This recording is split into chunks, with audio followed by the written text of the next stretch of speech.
हम बात कर रहे हैं एक मजबूत लक्ष्य के साथ जीवन में आगे बढ़ने वाले डॉक्टर अभिलाष मोदी के बारे में, जिन्होंने गुणवत्तापूर्ण बोली जाने वाली अंग्रेजी भाषा और कम्युनिकेशन स्किल्स को बढ़ावा देने के लिए एक एकेडमी की स्थापना की। जी हाँ, ये टील्स एजुकेशन एकेडमी के फाउंडर हैं। इनकी नवीन शिक्षण पद्धतियों से प्रभावित होकर भारत के विभिन्न हिस्सों से छात्र इनकी एकेडमी में एडमिशन ले रहे हैं। दोस्तों, इन सब की शुरुआत हुई थी वर्ष 2009 में, जब इन्होंने शिक्षण पेशे में प्रवेश किया। दोस्तों, इंग्लिश जो कि एक ग्लोबल लैंग्वेज है, ऐसे में ये चाहते हैं कि हर उम्र और हर पृष्ठभूमि के छात्रों को स्पीकिंग स्किल्स सिखाएं और इंग्लिश लैंग्वेज ट्रेनिंग दें, ताकि वे अंग्रेजी में मजबूत पकड़ बनाकर पूरे आत्मविश्वास के साथ जीवन में आगे बढ़ें और खूब तरक्की भी करें। इसी उद्देश्य के साथ इन्होंने वर्ष 2017 में अपनी एकेडमी स्थापित की। आपको बता दें, इनके इनोवेटिव टीचिंग मेथड्स के कारण इनकी एकेडमी ने बहुत ही तेजी से लोकप्रियता भी हासिल की और आज यह बन गए हैं एक सम्मानित शिक्षक। जी हाँ, हर जगह इनके प्रयासों की सराहना की जा रही है। दोस्तों, अब आइए हम इनके कार्यक्षेत्रों और अनुभवों के बारे में और विस्तार से जानने के लिए सीधा इन्हीं से मिलते हैं और सुनते हैं पूरी कहानी इनकी अपनी जुबानी। Hello everyone, my name is Abhilash Modi. I am basically from Jaipur, but it's been so long I have been living in Bhilwara. I am basically the co-founder of Hills Education, and that is an organization that is working for skills and mentality both. Basically अगर मैं बताऊं तो मैं एक teacher हूं और मैं एक सही टीचर, रियल टीचर बनने की कोशिश कर रहा हूं. At the same time, I am also a life student and I am trying to learn the things on universal human values level. That how can we learn the things on universal human value. 2009 में मैंने English teaching की शुरुआत करी थी.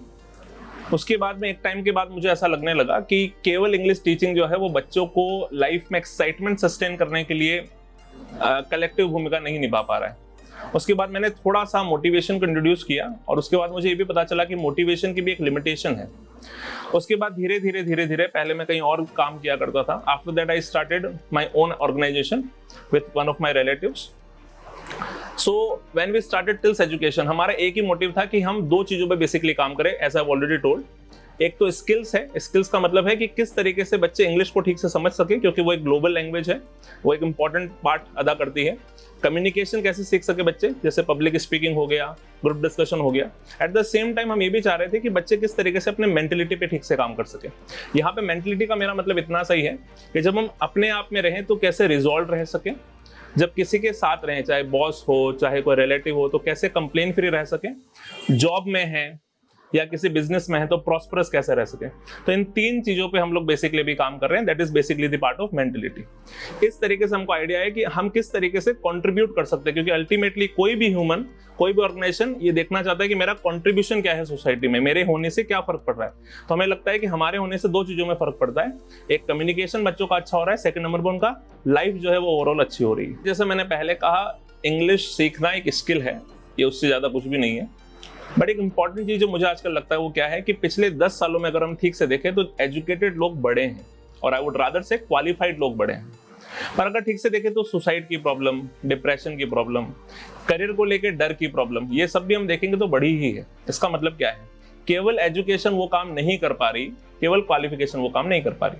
तो मैं यही कहूंगा, टिल्स एजुकेशन का बेसिक प्राइमरी मोटिव ऐसा ही है कि क्वालिफिकेशन, जैसे हम यहाँ पर इंग्लिश की कोचिंग दे रहे हैं, बच्चों को बेसिक कंप्यूटर की कोचिंग दे रहे हैं, बच्चों को टैली के बारे में कुछ बता रहे हैं, इसके साथ साथ हम ये भी बताना चाहते हैं बच्चों को, स्पेशल इंग्लिश स्टूडेंट्स, क्योंकि उससे हम डायरेक्टली कम्युनिकेट कर पाते हैं लाइफ के बारे में. तो उनको लाइफ से रिलेटेड जितनी भी प्रॉब्लम्स होती है, चाहे वो पर्सनल हो चाहे प्रोफेशनल हो, रेज्यूमे कैसे बनाना है, इंटरव्यू को कैसे फेस करना है, घर पे पेरेंट्स से कैसे अपनी बात करनी है, सपना आपका है कि आपको कोई इन्फ्लुएंस कर रहा है या इंस्पायर कर रहा है, इस प्रिसाइज डिफरेंस को कैसे देखना है, इन सारी छोटी से बड़ी चीजों के बारे में हम लोग बच्चों से बात करते हैं. और जैसा मैंने पहले कहा, अल्टीमेटली कोई भी व्यक्ति अपना कंट्रीब्यूशन ही देखना चाहता है. कंट्रीब्यूशन का मतलब है मेरे होने से क्या फर्क पड़ रहा है समाज में, वो पॉजिटिव हो रहा है कि नेगेटिव हो रहा है. तो इस तरीके के बच्चों को हम जनरली डील करते हैं, इस तरीके के बच्चों के साथ. अगर मैं बताऊं किस तरीके के स्टूडेंट्स यहाँ पर आते हैं, तो बेसिकली स्टूडेंट्स 10 ईयर्स से लेकर के 60-62 ईयर्स तक के स्टूडेंट्स हमारे यहाँ पर आते हैं। उसमें प्रोफेशनल्स भी शामिल हैं, चार्टर्ड अकाउंटेंट्स, डॉक्टर्स, इंजीनियर्स, हर तरीके के बच्चे आते हैं, क्योंकि हर व्यक्ति चाहता है कि वो उसका कम्युनिकेशन ठीक हो। And when I am saying communication, it doesn't mean only English communication. Communication means how are you able to speak yourself with precision and conciseness. आप कितना सही शब्दों का प्रयोग करते हुए अपनी बात को कह रहे हैं, that is all about communication. मेरा जन्म जयपुर में हुआ। जयपुर से रिलेटेड मेरे पास काफ़ी सारी मेमोरीज है। लाइक हम लोग एक ग्रुप हुआ करते थे फ्रेंड्स का, और मुझे ध्यान है कि उसमें बहुत सारे ऐसे लोग होते थे जो काफ़ी रिच भी थे। पर मैंने वहाँ से एक बहुत इंपॉर्टेंट चीज़ ये सीखी कि आप रिच हैं, पुअर हैं, कैसे भी, अगर आप दोस्त हैं तो हम 3 से 4 kilometre, when we used to be like very small, like I used to be of 7 or 8, हम पैदल चल के जाते थे। मैं, मेरी सिस्टर की फ्रेंड्स, मेरे कुछ सारे फ्रेंड्स, हम जब पैदल जाते तो मुझे वहाँ पे पता चला कि रिच होना कोई ज़्यादा इंपॉर्टेंट चीज़ नहीं है। इंपॉर्टेंट चीज़ है आपका रिलेशनशिप कैसा है किसी के साथ। तो बचपन की ये याद मुझे बार बार आती है कि बचपन से वो चीज़ मैं सीखा, इस कारण से वो चीज़ मुझे आज भी हेल्प कर रही है। मैंने कलेक्टिवली 4 बार मास्टर्स कर रखा है। इनिशियली जब मैं इंग्लिश पढ़ाने लगा तो मुझे लगा कि मुझे इंग्लिश का डीप नॉलेज, प्रोफाउंड नॉलेज होना चाहिए, तो मैंने मास्टर्स इंग्लिश में किया। उसके बाद मुझे लगा थोड़ा सा कि मुझे हमारी हिस्ट्री के बारे में भी जानना चाहिए, क्योंकि हम बहुत सारे ग्रुप डिस्कशंस कराते थे, तो मैंने हिस्ट्री के अंदर भी एमए किया। उसके बाद मुझे लगा कि फिलोसॉफिकल एस्पेक्ट या साइकोलॉजिकल एस्पेक्ट जानने के लिए मुझे फिलोसॉफी को भी पढ़ना चाहिए, तो मैंने फिलोसॉफी में किया। उसके बाद जब हमने टिल से स्टार्ट कर दिया, तब तक मुझे लगा कि मुझे एडमिनिस्ट्रेशन और एजुकेशन, उसको दोनों की कॉम्बिनेशन को देखना चाहिए, तो मैंने एजुकेशनल एडमिनिस्ट्रेशन के अंदर एमबीए भी किया। तो इस तरीके से मैंने 4 बार मास्टर्स करा हुआ है। एक लाइन जो मैंने काफी बचपन में पढ़ी थी, वॉल्टेयर की लिखी हुई इंग्लिश की लाइन थी कि every society gets a criminal it deserves. उसका मतलब है हर सोसाइटी वैसा ही क्रिमिनल पाता है जैसा वो डिजर्व करता है। अभी हमारी सोसाइटी में एक दिक्कत ऐसी है कि अगर कोई क्रिमिनल पैदा होता है हमारी सोसाइटी से, तो हम कहते हैं, मैं यहाँ कम्युनिटी की बात नहीं कर रहा, I am talking about society, है ना। तो सोसाइटी का मतलब ऐसा है कि हम साथ में जैसे कोई लोग रहते हैं, सपोज 100, 50, 500, तो हम उसको एक सोसाइटी कह सकते हैं।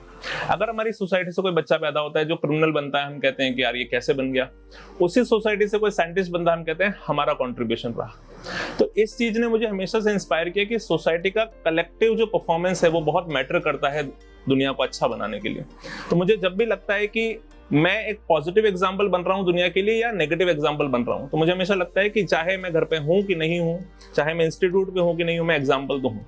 सपोज मैं आज 10 दिन नहीं भी रहता हूँ, पर मेरे स्टाफ मेंबर्स, मेरे कलीग्स मेरे बारे में बात तो कर ही रहे हैं। वो मेरे बारे में पॉजिटिव बात कर रहे हैं कि नेगेटिव बात कर रहे हैं। इस पर्टिकुलर कोट जो वॉल्टेयर का है, वो मुझे बहुत इंस्पायर करता है कि मैं किस तरीके का एग्जाम्पल बन रहा हूँ सोसाइटी के लिए, अपने आसपास के लोगों के लिए।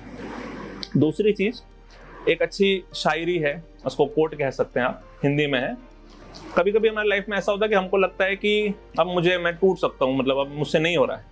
तो उसमें एक बहुत अच्छी लाइन है कि टूटने में तो मैं यूं टूट जाऊं, पर जरा सी धूप से समुद्र के पानी सूखा नहीं करते। किसने लिखी है मुझे लिटरली नहीं पता, बट ये चीज मुझे बहुत इंस्पायर करती है कि थोड़ी बहुत दिक्कतें हर इंसान की जिंदगी में आती है, पर उसका मतलब ये नहीं हुआ कि आप टूट जाएं। तो ये 2 चीजें ऐसी है जो मुझे लगता है ये बहुत मुझे इंस्पायर करती है बाय एंड बाय। अगर रोल मॉडल की बात की जाए तो सबसे पहले मैं काउंट करता हूँ अब्दुल कलाम सर को। वैसे तो वो बहुत लोगों की प्रेरणा है, बहुत लोगों की इंस्पिरेशन है, पर मैंने जब उनकी ऑटोबायोग्राफी सुनी जो गुलजार साहब ने कही है, तो उसमें एक बहुत अच्छी लाइन थी कि जिम्मेदारी और आज़ादी जब किसी इंसान को साथ में मिलती है, तभी जाकर के वो जो भी उसको काम मिला है उसमें ठीक से काम कर पाता है। मैं इसको जब अपनी जिंदगी में देखता हूँ, क्योंकि देखिए रोल मॉडल तभी हम किसी को बनाते हैं जब हम उसको सीधा रिलेट कर पाते हैं अपनी जिंदगी से। तो मुझे भी ऐसा लगा कि जब मैं पहले कहीं जॉब कर रहा था तो मेरे पास जिम्मेदारी तो थी पर आज़ादी नहीं थी। जब मेरे पास जिम्मेदारी और आज़ादी दोनों साथ में आई तो मैं अपनी चीज़ों को ठीक से कर पाया। तो मुझे लगता है ये चीज़ अब्दुल कलाम की ज़िंदगी से सभी लोग सीख सकते, केवल मैं ही नहीं। सेकंड नंबर पे, पहली बार जब मेरा ध्यान एज ए टीचर गया कि मुझे अपने थॉट्स पे काम करना पड़ेगा, क्योंकि अल्टीमेटली हमारे थॉट्स ही हैं जिससे हम हमारे वर्क और बिहेवियर को डिसाइड करते हैं। जैसे अगर आपका थॉट ठीक नहीं चल रहा है, आपके थॉट में कहीं ना कहीं सिंक्रोनिसिटी नहीं है, हार्मनी नहीं है, तो आप कैसी बातचीत करेंगे? आपकी बातचीत में झुंझलाहट दिखेगी सी।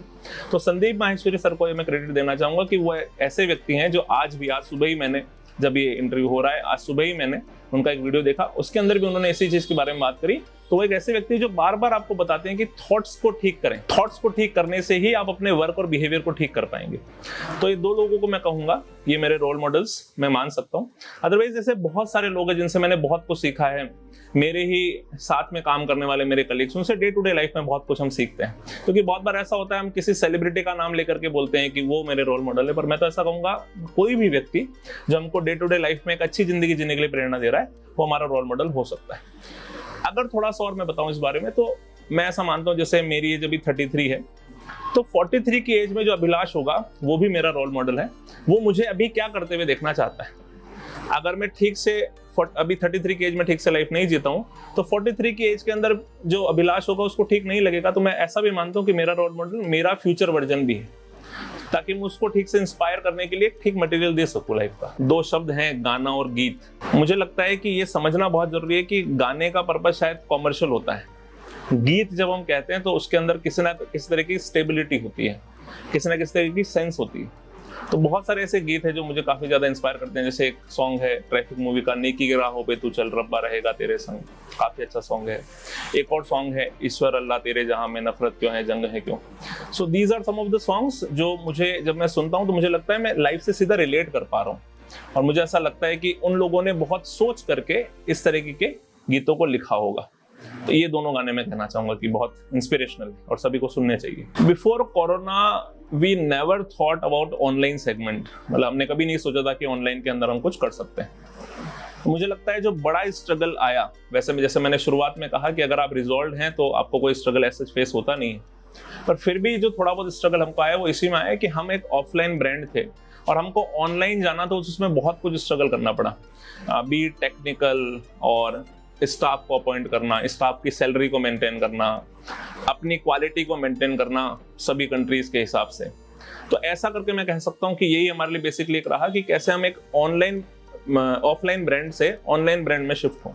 ये एक बड़ा स्ट्रगल हमारे लिए रहा, पर मुझे लगता है हमारे स्टाफ मेंबर के साथ, सभी लोगों के साथ स्पेशली स्टूडेंट्स के साथ हम हर एक चीज को आराम से पार कर गए और हमने वो कर दिखाया। अगर पर्टिकुलरली कम्युनिकेशन की बात की जाए तो दो तरीके से कम्युनिकेशन होता है। एक कम्युनिकेशन होता है कि आप एफर्टलेसनेस के साथ नहीं बोल रहे हैं, आपको बड़ा स्ट्रगल करना पड़ रहा है अपनी बात को समझाने के लिए, बी इट इन हिंदी और इंग्लिश। मुझे लगता है the key point that I love the most as a teacher is effortlessness. I love this word. Whether आप इसको कम्युनिकेशन में ले और लाइफ में ले, अगर लाइफ में आपको अच्छा बनने के लिए, पोलाइट बनने के लिए, मेहनती बनने के लिए बड़ा दम लगाना पड़ रहा है, तो कैसे आप मेहनती हुए, तो कैसे आप अच्छे कम्युनिकेटर हुए। अगर आप एफर्टलेसली, नेचुरली, आराम से कुछ कर पा रहे हैं, मुझे लगता है नेचुरल कम्युनिकेशन पे ध्यान दिया जाना ज्यादा इंपॉर्टेंट है। कि जब आप इंग्लिश बोल रहे हैं या आप हिंदी भी बोल रहे हैं तो आपको ज्यादा दम तो नहीं लगाना पड़ रहा उसको बोलने के लिए, आपके थॉट्स और आपकी टंग की सिंक्रोनिसिटी ठीक है कि नहीं है। तो मैं कम्युनिकेशन सीखने वाले लोगों को एक तो ये सजेशन देना चाहूंगा। ओवरऑल अगर बात की जाए जिन लोगों को कम्युनिकेशन नहीं भी सीखना, तो दो words I would like to count here, self esteem and self respect. If you talk about self esteem क्या है बेसिकली कि मैं मेरे बारे में क्या सोचता हूँ। जब मैं अकेला हूँ तो मैं अपने बारे में क्या सोचता हूँ, क्योंकि इंसान दुनिया से कितना भी झूठ बोल ले कि मैं बहुत खुश हूँ, मैं बहुत कूल हूँ, पर उसको अंदर से तो पता होता है मेरे अंदर क्या दिक्कतें चल रही है। तो सेल्फ एस्टीम एक इंपॉर्टेंट चीज है। अभी हमारा सारा जोर जो लग रहा है वो लग रहा है सेल्फ रेस्पेक्ट पे। सेल्फ रेस्पेक्ट क्या है, दुनिया मुझे ठीक मान ले, मैं अपने आप को ठीक नहीं मानता तो कौन देख रहा है। पर अल्टीमेटली इससे आप डिटेरियोरेट होते चले जाते हैं, धीरे धीरे आप खराब होते चले जाते हैं। तो मुझे लगता है यूथ को, हर व्यक्ति को, इवन मैं भी इसी जर्नी में हूँ, हमें सेल्फ एस्टीम पे काम करना चाहिए, ना कि सेल्फ रेस्पेक्ट पे। दुनिया कुछ ना कुछ सोच ही सकती है, उसको आपकी यात्रा के बारे में नहीं पता कि आप कहाँ से कहाँ तक चल के आए, पर आपको पता है कि आप कहाँ से कहाँ तक चल के आए। केवल एक ही तरीका है सच में कॉन्ट्रीब्यूट करने का, ये देख पाना कि इस दुनिया ने हमें क्या कुछ नहीं दिया। ये जिस कैमरे से मैं शूट कर पा रहा हूँ, ये कैमरा किसी ना किसी ने बनाया था, है ना, वो आज इस दुनिया में नहीं है, फिर भी हम क्यों, मैं अपना मैसेज किस तक पहुंचा पा रहा हूँ, क्योंकि किसी ने इंटरनेट बनाया, किसी ने वो वेबसाइट बनाई, किसी ने कैमरा बनाया।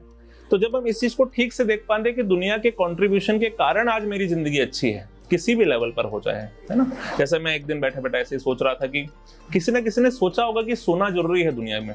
हो सकता है शुरू में बहुत सारे लोग सालों तक सोए ना हो, क्योंकि उनको पता ही ना हो सोना जैसी कोई चीज होती है।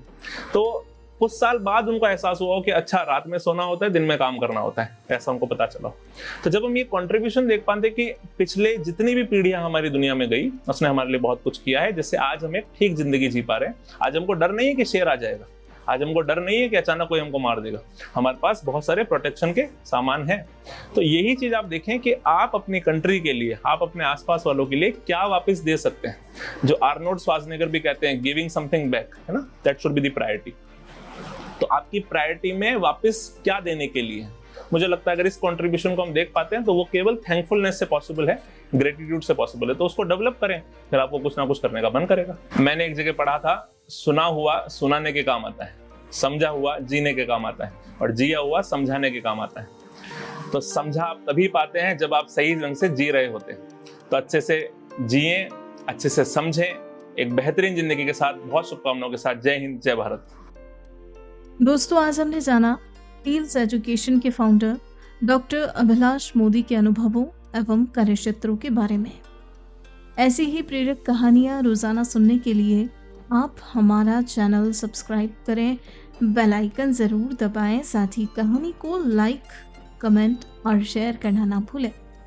अब आप भी बन जाइए भारत की प्रोफेशनल कम्युनिटी की आवाज़ और सुनाओ अपनी कहानी, बनाओ अपनी पहचान की इस मुहिम से जुड़कर अपने जीवन के अनुभवों, कार्यक्षेत्रों, उत्पादों एवं सेवाओं के पीछे की वास्तविक कहानी से देशवासियों को प्रेरित करें और अपनी एक नई पहचान बनाएं। Tell your story, inspire and build your brand with the power of video. जय हिंद, जय भारत।